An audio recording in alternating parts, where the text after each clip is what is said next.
ইউনূস সাহেব সংস্কার কমিশন করেছিলেন। ইউনূস সাহেবের সাথে সংস্কার সরকারে শুনলে আমার হাসি পায়, হাসি টাকাইতে পারি। সংস্কারের নামে পুরো শব্দটাকে, জিনিসটাকে যে শেষ করে ফেলার যদি কেউ নায়ক থাকে, এই নায়কটার নাম হলো ইউনূস সাহেব। এই ইউনূস সাহেব সংস্কার কমিটি বানাইছেন অনেকগুলা। তার আবার দুইটা টাইপ ছিল। একটা হলো প্রথম 6টা ছিল যারা একটা খাস, তার একটা ছিল গণমাধ্যম সংস্কার কমিশন।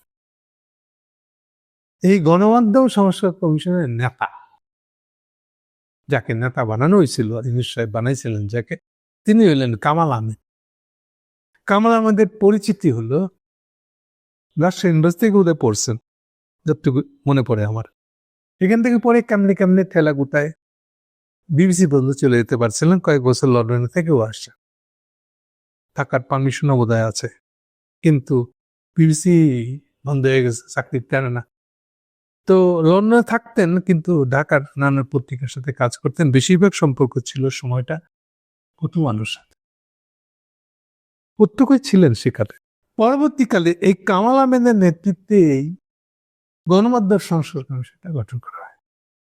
এটা গণমাধ্যম সংস্কার কমিশন সম্পর্কে আর ব্যাকগ্রাউন্ডের সম্পর্কে আপনাদেরকে বলে দিলাম। হেডলাইন কি ইস্যুটার হেডলাইন হলো গণমাধ্যম সংস্কার কমিশনের প্রস্তাব বাস্তবায়ন হয় না, প্রতিবেদনের কিছু অংশ প্রকাশেও বাধা দেওয়া হচ্ছে। কে বলছে? এই কামাল আহমেদ বলেছে। কামাল আহমেদ এখন কি করেন? কামাল আহমেদ এখন ডেইলি স্টারের কনসাল্টিং এডিটর, পরামর্শক সম্পাদক। শেষবার উনি এখানে শুনেছেন। কোথায় গিয়ে বলেছেন এটা?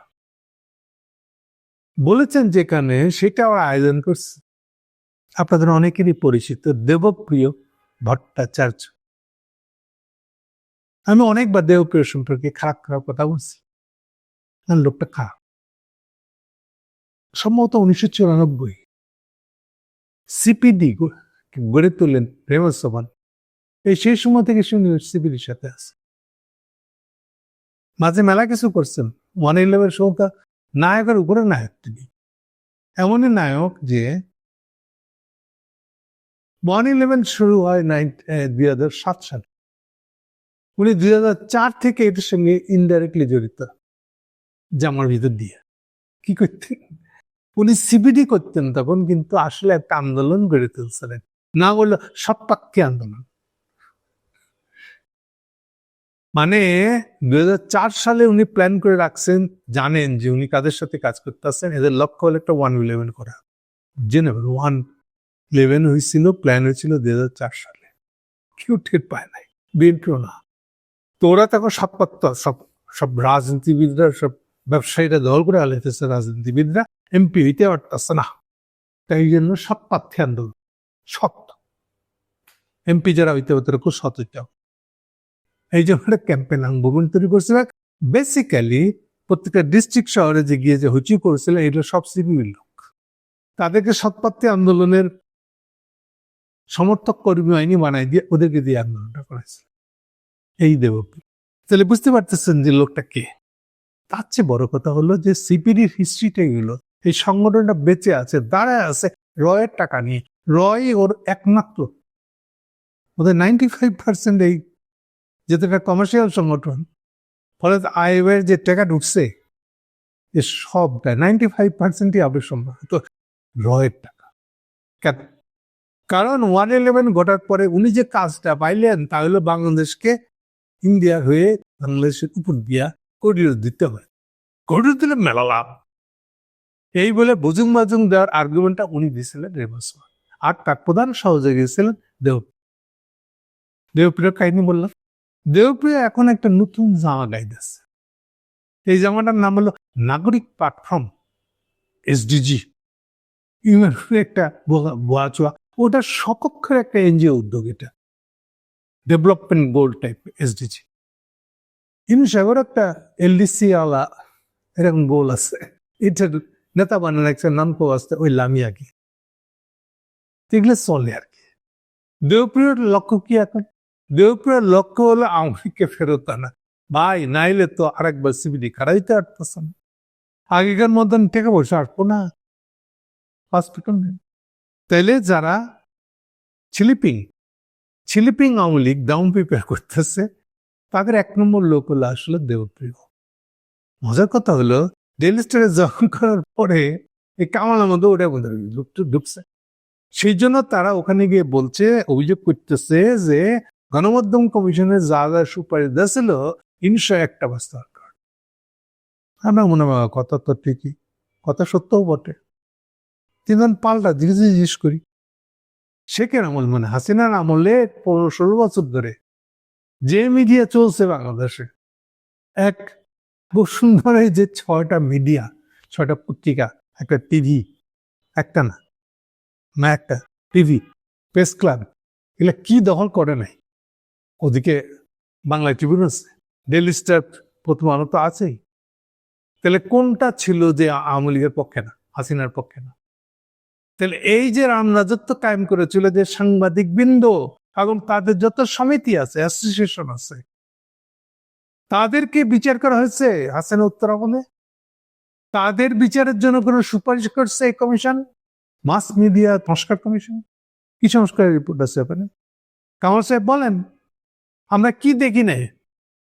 চাইনিজ ডকুমেন্ট চুরি করার জন্য আপনি হেডকাস্ট্রি ঢুকে গেছেন, প্রথম আলো লোক ঢুকেছে, সেটা নিয়ে যে আপনি রয়েরাতে তুলে দিচ্ছে, এটা হলো আপনার সাংবাদিকতা? এটাও চলছে। কিছু হলে আপনারা আপনাদের সাংবাদিক সমিতির পক্ষে বিতরণ করছেন, রিপোর্টার্স উইদাউট বর্ডার আলারা আপনারা একটা অ্যাসোসিয়েশন বানা ফেলেছেন। আপনারা যা বলে দেন ওখান থেকে সেটাই বিবৃতি দেয়। আপনারা যে হাসিনের পক্ষে দালালি করতেছেন তাই জন্য কোনো ফারাক গেছে না, ও তো জানেই না এটা সত্য না মিথ্যা, এতে যা বিবৃতি দিচ্ছে ও এটাই রিপিট করে দিচ্ছে। দেখছো তার বিদেশি সাংবাদিক সমিতিরা আমাদের পক্ষে বিবৃতি দিচ্ছে, এটা মনে করা হয়। তাহলে এইটার বিচার কে করবে? আচ্ছা, বিচার বাদ দেন, এই যে আপনার সূত্র বলছে টাইপের রিপোর্ট বানানো শুরু করছেন, রয়ের কথার ক্যাম্পেইন করছেন আপনারা, পত্রিকার রিপোর্টের স্টাইল দেখেন, সূত্র বলছে।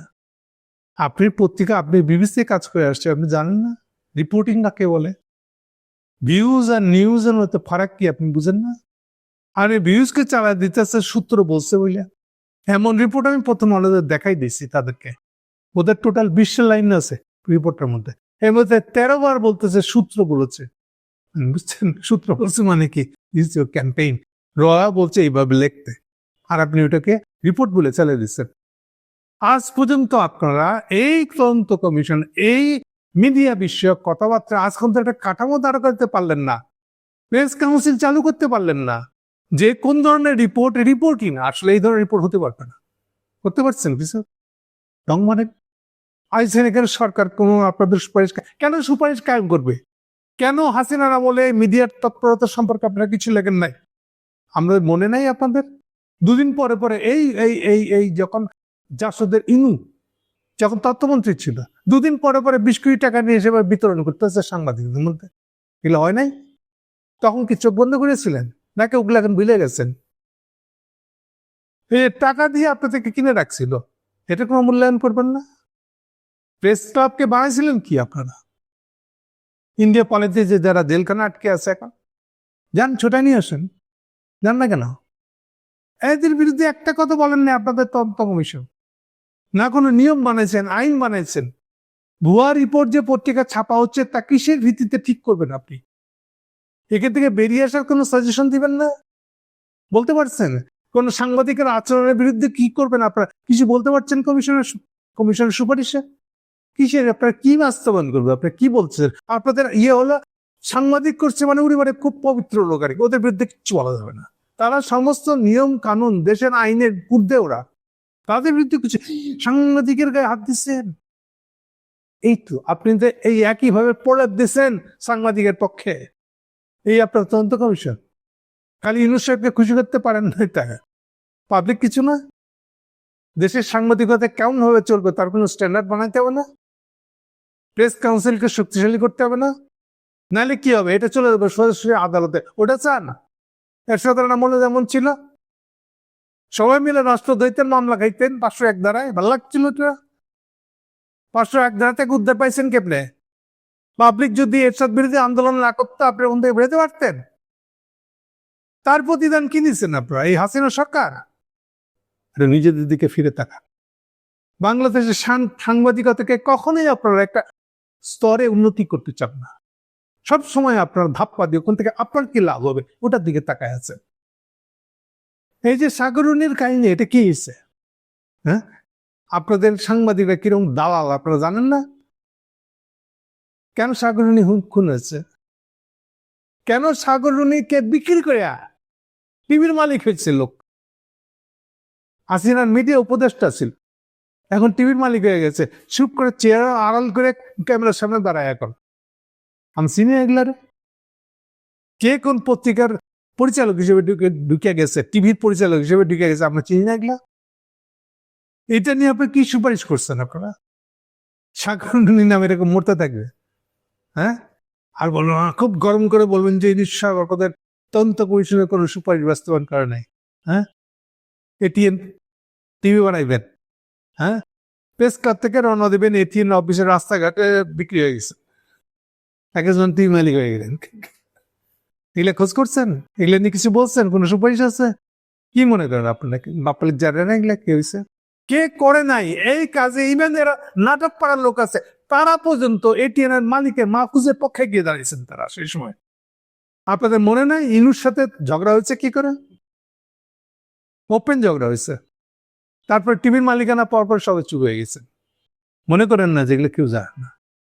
আর এখন আইসেন যে ইনুসের বিরুদ্ধে এটা ইয়ে করে কথা বলে এটা আওয়ামী লীগ যেন ফেরত আসতে পারে, তারা একটা গ্রাউন্ড প্রিপেয়ার করতেছে না দাদা।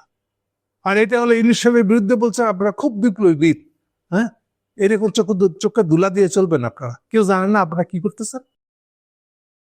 মনে করেন না এইভাবে পার পেয়ে যাবেন? সবাই সব জানে আপনারা কি করতেছেন। সুতরাং শেষের দিকে খেয়াল রেখে ঠিক করেন কি করবেন। Thank you.